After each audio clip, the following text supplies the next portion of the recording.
Perkenalkan, nama saya Anifatul Nabila, saya dari kelas 10 MIPA 1 SMA Wijaya Putra. Pada video kali ini, saya akan menjelaskan tentang bab moluska. Jadi, pertama-tama saya akan membahas tentang pengertian moluska, yang kedua adalah ciri-ciri moluska, yang ketiga adalah klasifikasi moluska, dan yang keempat adalah peran moluska dalam kehidupan.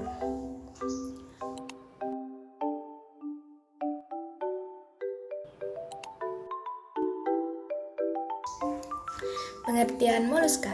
Istilah moluska berasal dari bahasa Yunani dari kata molluscus yang berarti lunak. Moluska adalah kelompok hewan yang memiliki sifat invertebrata yang bertubuh lunak, tripoplasik selomata, dan multiseluler.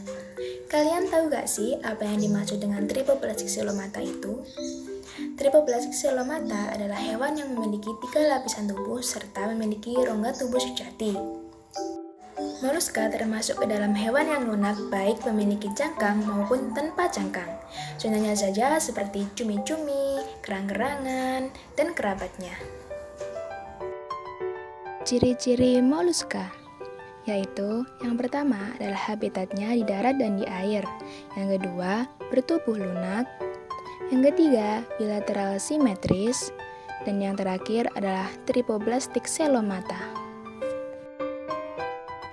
Berdasarkan karakteristiknya, moluska dibagi menjadi 5 kelas, yaitu kelas gastropoda, kelas cephalopoda, kelas pelesipoda, kelas polyplacopora, dan kelas scapopoda.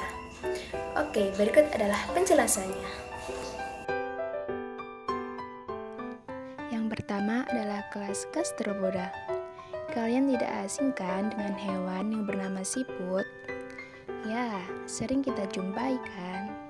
Nah, siput ini termasuk dalam kelas gastropoda. Gastropoda merupakan hewan yang memakai perutnya sebagai kaki. Hidupnya ada di darat, air tawar, maupun di laut. Umumnya, gastropoda mempunyai cangkang, contohnya adalah siput. Yang kedua adalah kelas cephalopoda. Contohnya adalah gurita seperti yang di video ini ya teman-teman. Terlihat sangat menyeramkan ya. Nah, cephalopoda memakai kepalanya sebagai alat gerak, memiliki endoskeleton, exoskeleton, atau tanpa keduanya. Tubuhnya simetris bilateral. Tubuhnya terdiri dari kepala, leher, dan badan.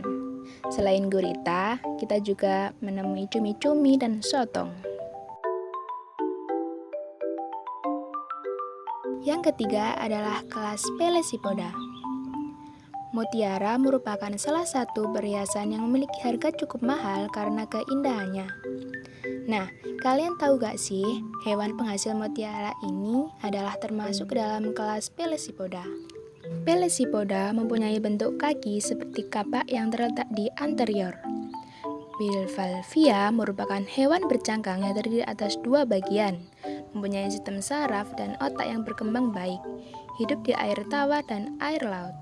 Contohnya adalah Melegrina, yaitu kerang mutiara, Anodonta, yaitu adalah kijing, Ostrea, tiram, Panope generosa adalah kerang raksasa. Yang keempat adalah kelas Polyplacopora. Polyplacopora adalah jenis moluska yang masih primitif ya teman-teman.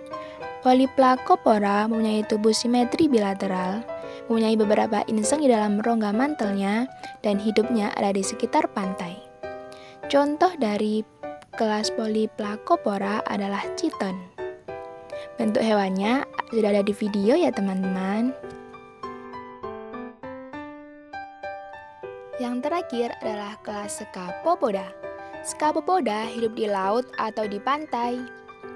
Scapopoda ini punya cangkang yang tajam, berbentuk seperti terompet, mempunyai kaki kecil, di kepalanya terdapat beberapa tentakel, dan tidak mempunyai insang. Contoh dari kelas Scapopoda adalah Dentalium vulgar.